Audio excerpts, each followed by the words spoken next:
Kumusta kayong lahat? Hiyori nga pala ng Wano Kuni Anime.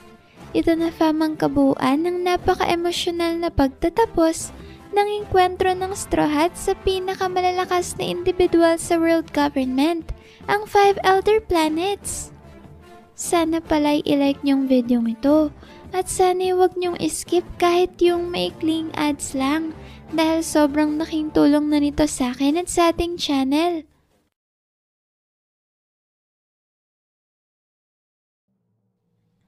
Kagad niyang nagsimula ang chapter sa pagpapakita ng reaksyon ng mga tao tungkol sa pinakawalang malaking revelasyon ni Dr. Vegapunk na nagsasabing ang sino mang makakakuha sa One Piece ang siyang magdedesisyon sa magiging kapalaran ng mundo.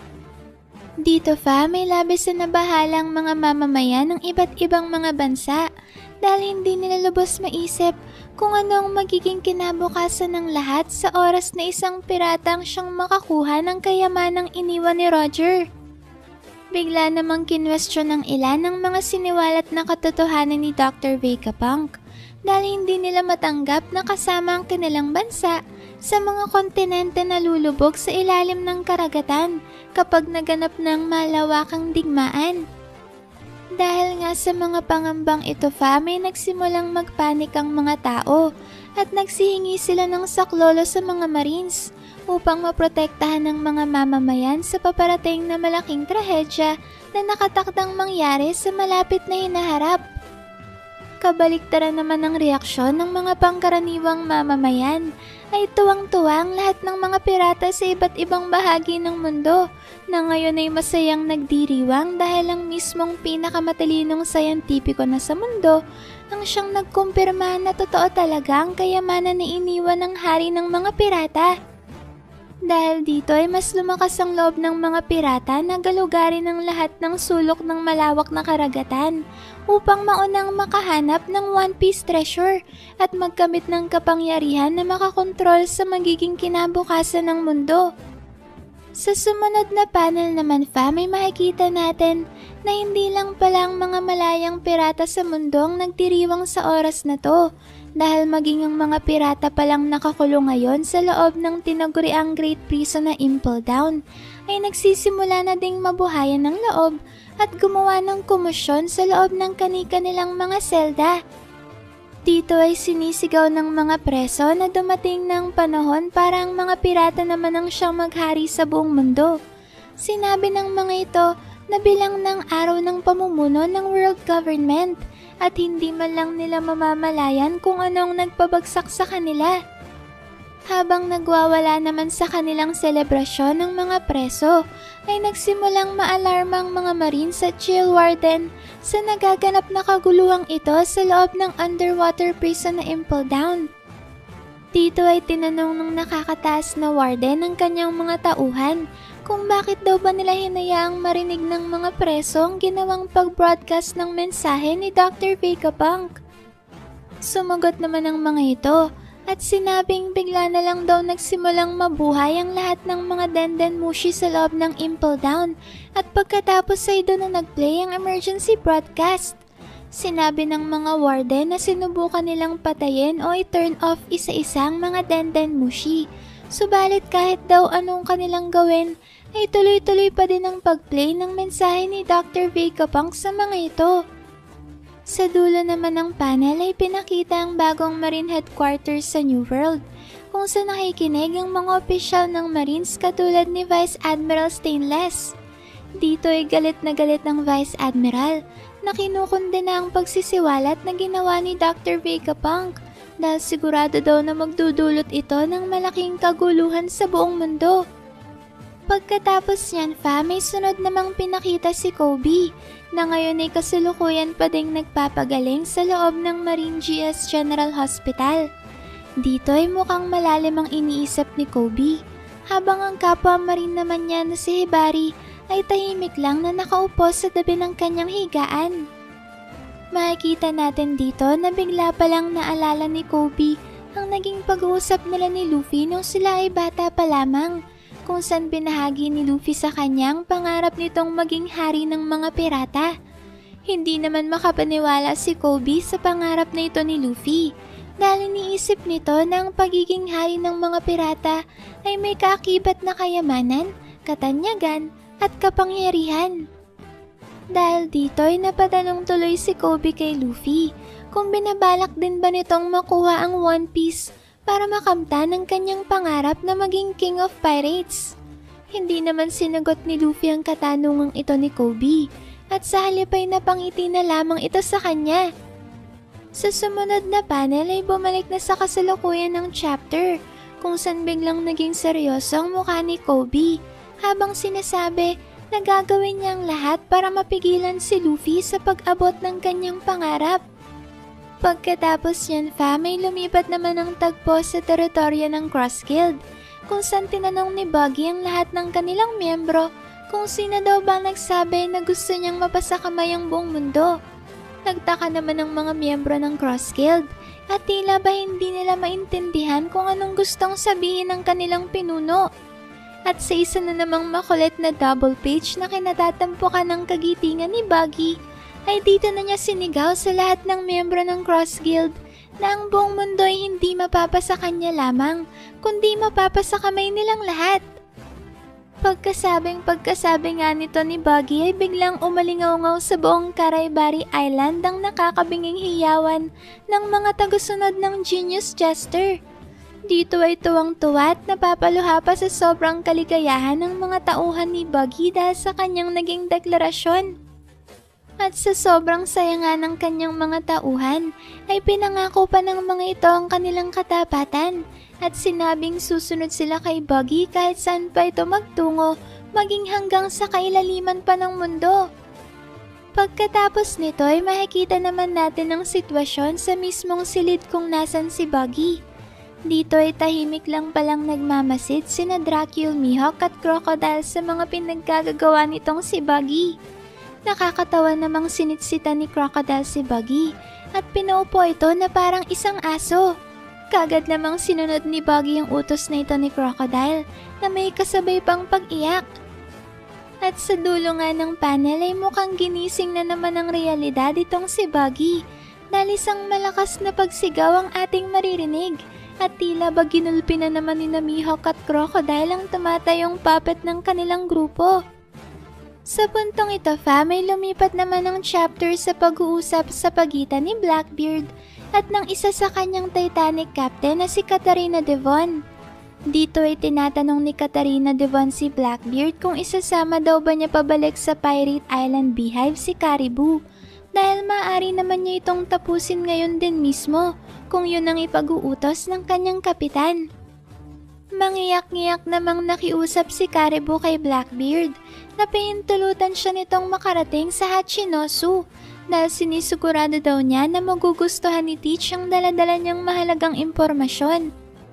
Sinabihan naman ni Teach si Katarina Devon na isama na nila itong si Caribou babalik sa kanilang teritoryo dahil siya na daw mismo ang magpapatumba kay Caribou sa oras na nagsisinungaling ito sa kanila o hindi interesante ang dala nitong impormasyon. Pagkatapos yan may muli namang nagpatuloy ang pagsasalita ni Dr. Vegapunk sa kanyang emergency broadcast.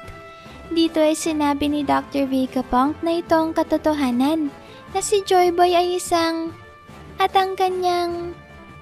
Subalit bago pa nga makumpleto ni Dr. Vegapunk ang kanyang sinasabi, ay bigla namang nagkaputol-putol ang kanyang pagsasalita.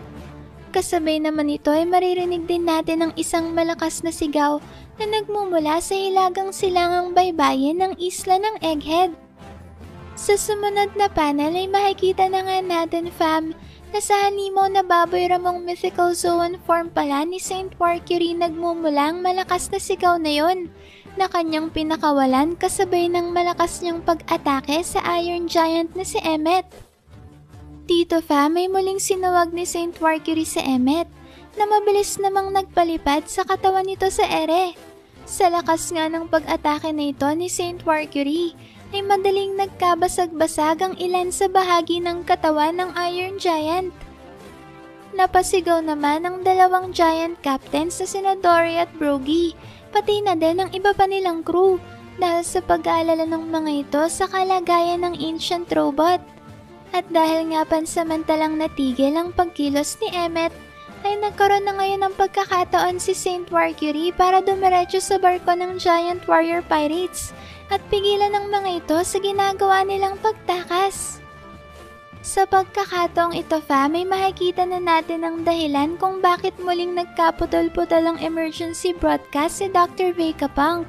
At ito ay dahil kasabay pala ng pagtalsik ng katawan ng Iron Giant ay ang pagkasira din naman ng Haishin Dandenmushi na nasa loob nito.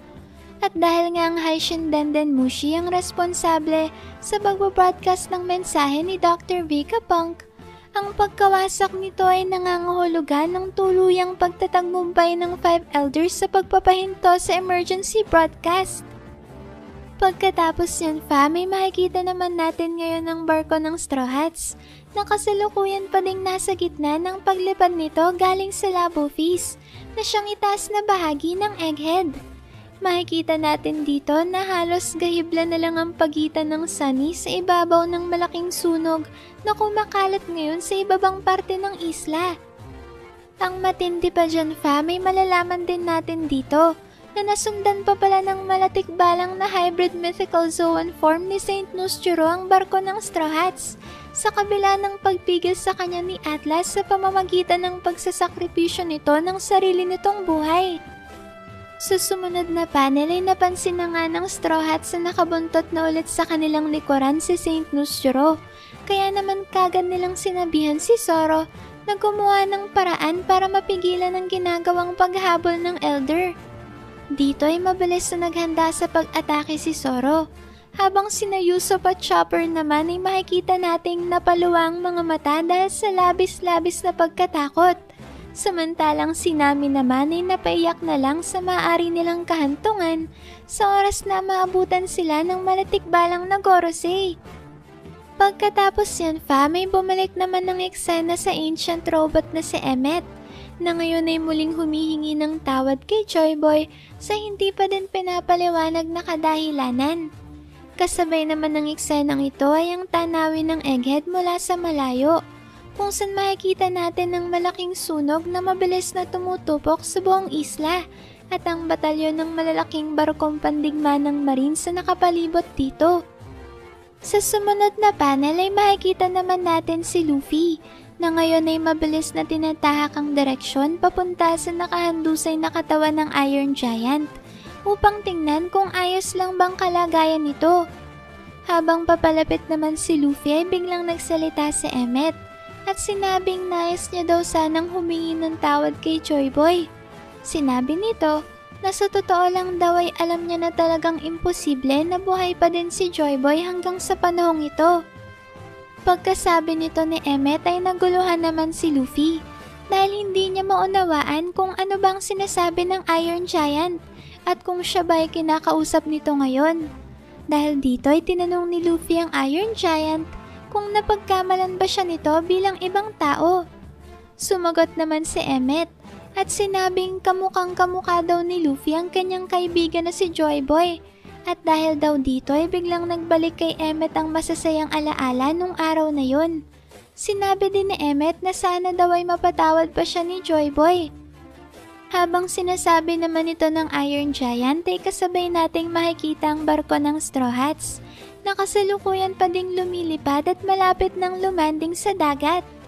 Sa dulo naman ng panel ay makikita din natin ang nagkagutay-gutay na katawan ng Gorosei na si Saint Saturn na ngayon ay nakalugmok sa dalampasigan at nagpupumilit pa ding makarecover mula sa napakatinding pinsala na kanyang tinamo galing sa napakalakas na pinagsamang atake ng Nika forms na Luffy at Bonnie.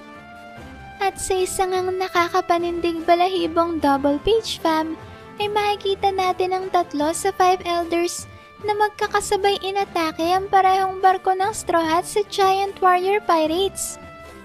Ang halimaw na bulati na si Saint Jupiter ay aktong sasakmalin ang barko ng mga Giants.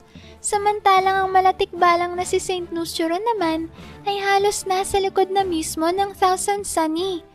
Dito ay handa na si Saint Nusturo na atakihin ng Sunny habang nasa gitna pa ito ng paglipad sa ere upang pabagsakin ang barko ng Straw Hats at palubugin ito sa dagat.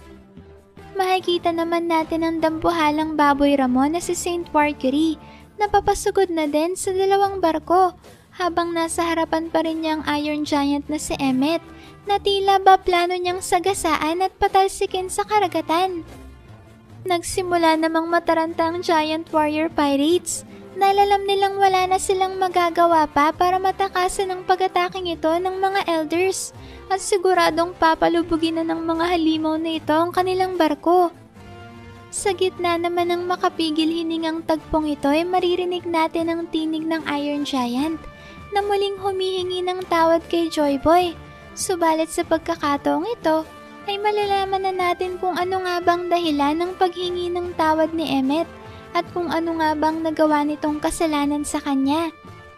Sinabi dito ni Emmet na sana daw ay mapatawad siya ni Joy Boy dahil hindi niya ito nagawang hari. Napatanong naman si Luffy sa kung anong hari daw bang tinutukoy nitong si Emmet. Subalit sa halip na sagutin ni Emmet ang katanungan ni Luffy, ay tinanong niya ito kung anong kanyang pangalan.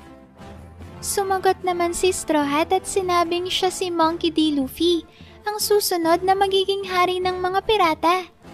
Pagkasabi nga nito ni Straw Hat ay biglang napailaw ang mata ni Emmet at tila ba napukaw ang kanyang interes nang marinig niya ang letrang D sa pangalan ni Luffy. Pagkatapos yan may makikita natin sa dulo ng panel na tila ba may hinugot na tali si Emmet sa loob ng kanyang katawan at pagkatapos ay hinila niya ang magkabilang dulo ng tali upang makalagang buhol sa gitna nito. Pagkatanggal ni Emmet sa buhol ng tali ay bigla na lang naglabasan ng mga itim na kidlat sa paligid ng kanyang katawan. Kagad namang naramdaman ni Luffy ang malakas na daloy ng Conqueror's Haki na nagmumula sa katawan ni Emmet.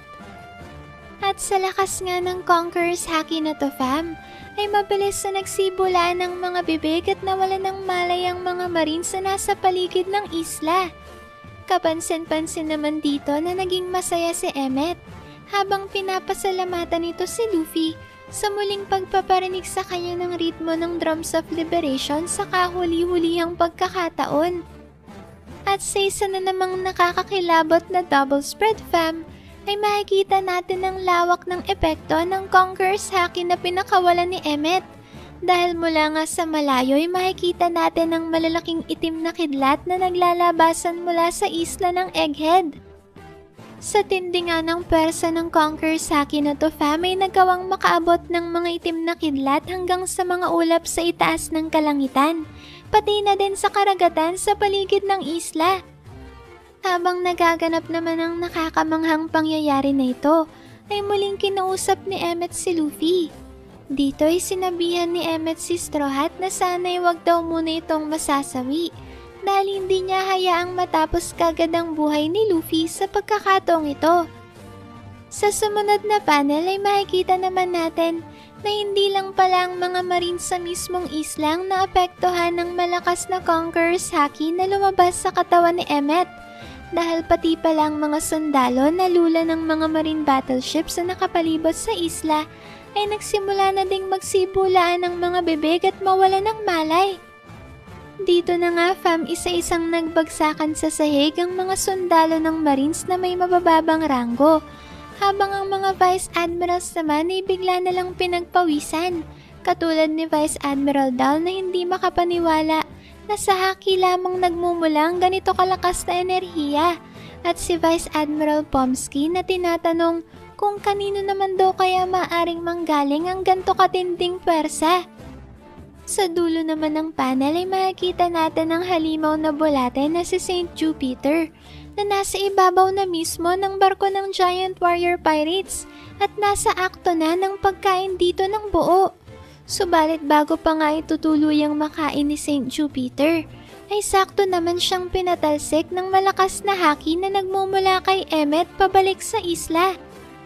Hindi lang si Saint Jupiter dahil maging si Saint Nusturoy kasama din itong napatalsik ng malakas na haki. Kaya naman talagang nailigtas ni Emmet sa tiyak na kapahamakan ng parehong crew ng Straw Hats at Giant Warrior Pirates, pati na din ang kanika nilang mga barko. Ang nakakagulat pa dito ay hindi lang pagpapatalsik sa 5 elders ang nagawa ng malakas na haki na pinakawalan ni Emmet. Dahil sa sobrang lakas nga ng Conqueror's Haki na ito, ay napabalik sa kanilang human forms ang mga halimaw na mythical Zoan forms ng Gorosei. Sa sumunod na panel naman ay nakakapagtakang biglang lumipat ang eksena sa Room of Authority sa loob ng Panggeas Castle sa Marishua. Dito pa may makikita natin na naglabasan sa sahigang parehong summon circle na ginamit ni Saint Saturn para tawagin sa Egghead ang iba pang elders. Ang mas nakakagulat pa dyan ay makikita natin na nasa loob na pala ng Room of Authority si Saint Mars at ngayon ay nakaupo lang at kalmadong pinagmamasta ng paglabas ng mga summon circles at itim na apoy sa gitna ng silid. Pagkatapos nito ay dito na natin makikita na katulad ni Saint Mars ay bigla ding napabalik sa loob ng Room of Authority sa Panggeas Castle ang tatlo pang elders na sina Saint Mercury, Saint Jupiter at Saint Nustero na sabay-sabay na naglabasan sa loob ng summon circles. Dito ay kapansin-pansin na tila bahinang-hina ng tatlo at pare-parehong hinahabol ang kanilang paghinga dahil sa labis na pagkapagod at dahil sa matinding binsala na kanilang tinanggap mula sa malakas na Conqueror's Haki na pinakawalan ni Emmet. Nakakatawa naman ang reaksyon ni Saint Mars sa tatlo na para bang hindi mawari kung seryoso ba o sarcastic ang pagtitig niya sa kanyang mga kapwa elders. Pero ang pinaka nakakagulat sa lahat ng yan fam ay ang eksenang ito kung saan masasaksihan natin si Imsama na bigla na lang napaluhod sa lupa at nagsimulang magsisisigaw na para bang may dinaramdam ito na matinding sakit. Dito nga fam ay makikita natin na labis na nag-alala ang isa sa mga tagapagsilbi ni Imsama na kaagad na tiningnan ng kanyang kalagayan. Sa dulo naman ng tagpong ito ay isa pang mas nakakabiglang pangyayari ang ating matutunghayan dahil habang hinihingal itong si Imsama ay bigla niya na lang nasambit ang pangalan ni Joy Boy na para bang itong nagdulot sa kanya ng matinding sakit na kanyang nararamdaman ngayon. Nakakapagtaka talaga fam na parang ang tinanggap na pinsala ng 5 elders mula sa malakas na Conqueror's Haki na pinakawala ng Iron Giant na si Emmet ay tila ba nararamdaman din ni Imsama sa eksenang to. Pagkatapos naman ng nakakamanghang tagpong yan ay muling bumalik ang chapter sa karagatan malapit sa Egghead, kung saan makikita na natin ngayon ang barko ng Straw Hats na ligtas na nakalanding sa tubig. Sa punto nga ng paglanding ng Thousand Sunny, maririnig naman natin ang malakas na sigaw ng ibang Straw Hats na mukhang takot na takot sa posibilidad na hindi makayanan ng kanilang barko ang impact ng kanilang pagbagsak. Sa sumunod na panel ay makikita natin si Luffy na masayang binate ang kanyang mga kapwa Straw Hats at sinabing masaya siyang nakatakas ng ligtas ang mga ito. Kapansin-pansin naman dito fam na nananatili pa din si Luffy sa kanyang Gear 5 form sa kabila ng malalakas na atake na kanyang pinakawalan sa mga elders sa sina Saint Mars at Saturn, pati na din ang kanyang pakikipaglaban kay Saint Jupiter. Dito ay masayang sinalubong ng Straw Hats na nasa Sunny ang kanilang kapitan. Tinanong din ng mga ito si Luffy kung ano nang nangyari sa mga halimaw na elders at bakit daw bigla na lang nawala ang mga ito. Sumagot naman si Luffy at sinabing hindi niya din alam kung anong nangyari at basta na lang naglaho ang mga halimaw na yon. Mapapansin din pala natin dito fam na pareho nang nakalayo ang Thousand Sunny at ang barko ng Giant Warrior Pirates sa Egghead. At dahil nga sa nawala na ng malay ang mga marines na lula ng mga battleships, dahil sa malakas na King's Haki na pinakawalan ni Emmet, ay hindi na nila nagawa pang mapigilan ng pagtakas ng grupo ni na Luffy, kaya tuluyan ang nakapaglayag ang mga ito papalayo sa isla ng Egghead. Pagkatapos naman ito ay makikita natin ang dalawang kapitan ng Giant Warrior Pirates sa sina Dory at Brogy na labis na naguguluhan dahil hindi nila lubos maisip kung paanong nakakagamit ng haki ang isang robot at kung paanong nagawa ng haki na mapawala ang ubod ng lakas at literal na halimaw ng mga Gorosei. Sa dulo naman ng eksenang ito ay makikita natin ang Straw Hats sa masayang nagdiriwang dahil nagawa nilang malampasan ang napakatinding pagsubok na yon Napagtakas sa pinakamalaking buster call na naganap sa kasaysayan. Dito nga ay parehong napayakap sina Usopp at Chopper kay Jinbei habang umiiyak na sinasabing masaya sila at ligtas silang nakalanding sa tubig. Habang yakap pa din ang dalawa si Jinbei, makikita naman natin si Sanji na nasa barko ngayon ng Giant Warrior Pirates na kinukumusta si Nami kung ayos lang bang lagay nito. Sumagot naman si Nami at sinabing ayos lang daw siya, subalit hindi niya maiwasang isipin ang pagsasakripisyo na ginawa ni na Atlas at Edison. Sa puntong ito naman may biglang bumalik ulit ang eksena sa hilagang silangang baybayin ng Egghead, kung saan makikita natin ang hinihingal na si Saint Saturn na ngayon ay bumalik na din sa kanyang human form at kasalukuyang nakatayo sa harapan ng halos nagkasira-sira ng katawan ng Iron Giant na si Emmet. Dito may tahimik na pinagmamasdan ni Saint Saturn si Emmet at tila ba sinusubukan pa din niyang maunawaan kung paano nakapagpalabas ng ganun kalakas na haki ang isang kalawanging robot na nagmula pa sa halos 1,000 taong nakalipas. Habang hindi pa makagalaw si Emmet dahil sa kasalukuyang estado ng kanyang katawan, bigla naman itong naalalang naging huling pag-uusap nila ng kanyang matalik na kaibigan. Walang iba kundi si Joy Boy. Dito may makikita natin si Joy Boy na nakaupo sa tuktok ng isang burol, habang si Emmet naman ay nakatayo sa kanyang harapan at nakadamit na katulad ng sa kasuotan ng mga giants ng Elbaf.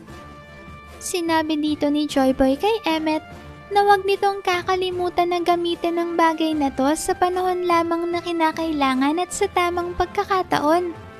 Napatanong naman si Emmet kung anong ibig sabihin ni Joy Boy sa sinabi nitong tamang pagkakataon.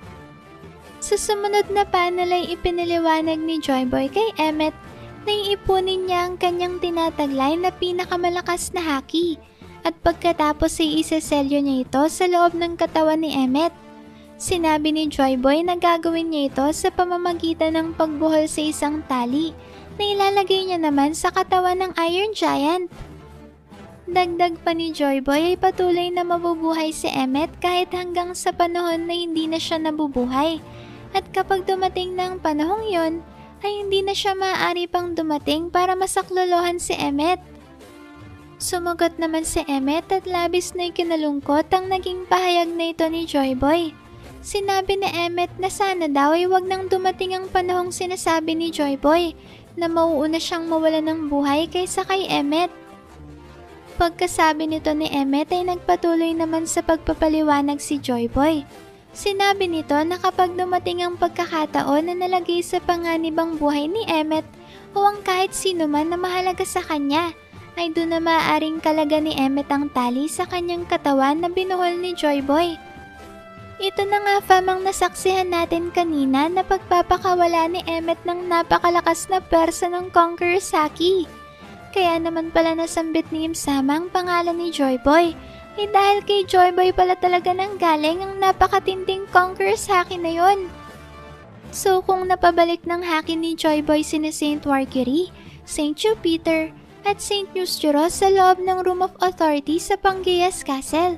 At nagawa din yun ni Luffy kay Saint Mars sa pamamagitan ng kanyang Gear 5 na atake ng Komo-Komo no Don Balloon.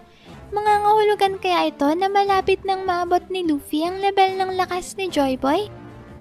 Siguro may matututunan din ni Luffy ang ginawa ni Joy Boy na pagsiselyo ng malakas na Conqueror's Haki sa loob ng isang pisikal na bagay, kagaya ng ginawa nito sa tali na binuhol nito sa katawan ni Emmet. At ang individual na magtuturo nito kay Luffy ay walang iba kundi si Shanks. Malaki ang posibilidad na sa sunod na arc ay ang Red Hair Pirates naman ang siyang makaharap ng Straw Hats.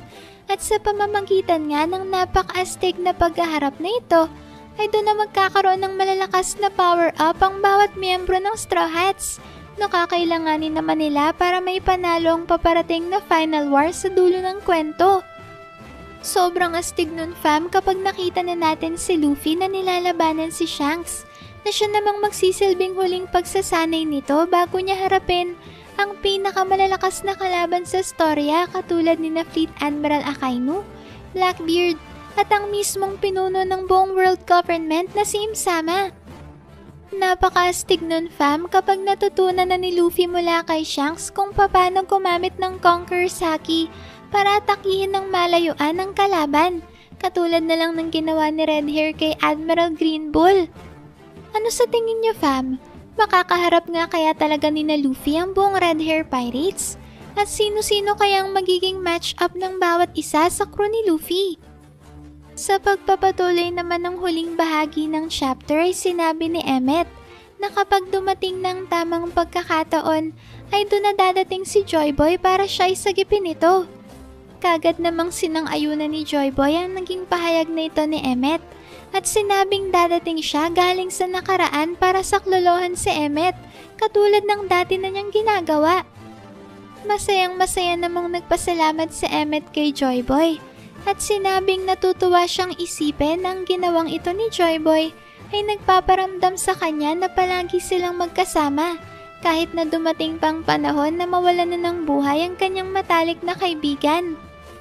Pabiro namang sinabi ni Joy Boy na matagal pa mangyayari yon at hindi pa kagad siya mamamatay sa nalalapit na panahon. Natawa naman si Emmet sa biro ni Joy Boy. At sinabing matagal na panahon pa nga daw bago mangyari ang mga bagay na kanilang pinag-uusapan ngayon. Sinabi pa nga ni Emmet na sana daw ay hindi siya malungkot bago dumating ang panahong yon. At pagkatapos nga itong masabi ni Emmet, ay doon na bumalik sa kasalukuyan ng chapter, kung saan tuluyan na ngang nawala ang ilaw sa mga mata ng Iron Giant, na nagpapakita sa atin na dito na maalam ang magiting na ancient robot. Nakakalungkot mang isipin, fam, pero alam naman nating masayang na mahinga si Emmet dahil natupad niya ang kanyang binitawang pangako kay Joy Boy at matagumpay niyang nailigtas sa tiyak na kapahamakan ng buhay ng tumatayong Joy Boy sa panahong ito na si Luffy, pati na din ang kanyang crew at mga kaibigang Giants. At bilang kaunting pasilip, fam, ay andito na din ang ilan sa mga kaganapan sa paparating na chapter. Dito ay makikita nga natin sa Egghead na ang lahat pala ng pwersa ng Marines ay nawalan ng malay dahil sa Conqueror's Haki ni Joy Boy na pinakawalan ni Emmet. At kahit nga ang mga may ranggo na Vice Admiral sa hindi din pala kinayang maalamat na hacking ito at tuluyan na din silang nawalan ng malay. Sunod naman nating makikita sina Dory at Broggy na sinasabing ang napakatinding Conqueror's Haki daw na yon na tumapos sa digmaan sa Egghead ay maaaring mas malakas pa sa tinataglay na King's Haki ni Shanks. Habang sinasabi naman ito ng dalawang giant captains ay makikita natin si Sanji na nakatitig sa walang buhay na katawan ni Dr. Vegapunk. At dito na nga nagpatuloy maglayag ang Straw Hats at ang Giant Warrior Pirates pabalik sa Elbaf. Pagkatapos yan, fam, ay nagsimula naman ng isang flashback na naganap 2 linggo bago ang tinaguriang Egghead Incident. Dito ay napag-alaman ni Shaka na tila ba merong irregularidad sa kanilang data laboratory. Kaya naman kagad niya itong binahagi kina Dr. Vegapunk at Pythagoras. Sa pagkakataong ito na pala nila nadiskubre na merong Vegapunk clone na nag-traitor sa kanila. Nung unay napagkamala nilang si Lilith ang siyang traitor sa grupo.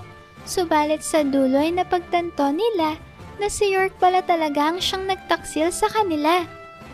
Sinabi nga dito ni Dr. Vegapunk na ang paggamit niya ng personalidad na greed o kasakiman para gawin si York ay isang malaking pagkakamali. 1 linggo naman pagkatapos ng mga pangyayaring ito ay doon na naganap ang malaking trahedya na pagkawala ng Lelouch Kingdom. At sa puntong ito na nga nakumpirma ni na Dr. Vegapunk na huli na ang lahat para sa kanila at hindi na nila matatakasan pa ang pagtugis sa kanila ng world government. Dahil dito ay nagtulong-tulong sina Dr. Vegapunk, Shaka at Pythagoras na bumuo ng estratehiya upang ma-counter-attack ang ginagawang pagtatraidor ni York. Dito na nga fam ni-record ni Dr. Vegapunk ang mensahe sa kanyang emergency broadcast. At pagkatapos ay iminodify ang Iron Giant upang maitago nila sa loob nito ang Haishin Denden Mushi na naglalaman ng kanilang mensahe. Pagkatapos naman nilang magawa ang lahat ng ito ay minabuti nilang burahin ng huling 2 linggo ng kanilang memorya upang maitago kay York ang lahat ng kanilang binuong plano na pag-counter sa kanyang pagtatraidor. At dahil nga binura nila ang huling 2 linggo sa kanilang alaala, ay nag-iwan na lang si Dr. Vegapunk ng mensahe para sa kanyang sarili na nagsasabing magtiwala ka sa iyong sarili at pagkatapos ay mamatay ka.